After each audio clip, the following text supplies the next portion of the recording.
həyatınızı 180 dərəcə dəyişdirəcək 4 vərdiş.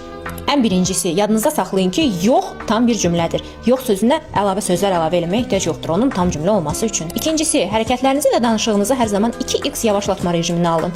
Bu sizi kontrolda saxlayacaq və digər insanlara göstərəcək ki, siz hər zaman kontrolü əlinizdə saxlayırsınız, hər zaman güclüsüz və hər zaman təmkinlisiniz.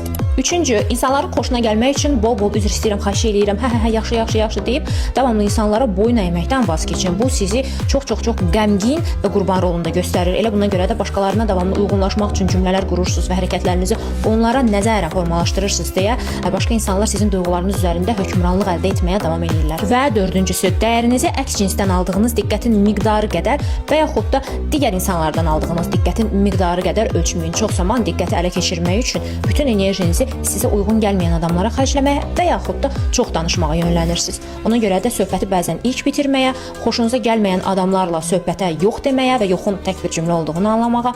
Üçüncüsü isə davamlı qarşı cinsin diqqətini cəlb etmək üçün əlavə vasitələrdən istifadə etməyə dayandırmaq lazımdır. Və mən anlayıram ki, xüsusən də təşvişli bir evdə böyümüşüksə bu 4 vərdişi özümüzə bərk etmək çox çətinləşir. Ona görə də aşağıda sizlərə öz üzərinizdə, öz duyğularınız üzərində və öz zənginlik enerjiniz üzərində işləyə biləcəyiniz bir ödənişsiz praktika qoymuşam. Mütləq istifadə edin.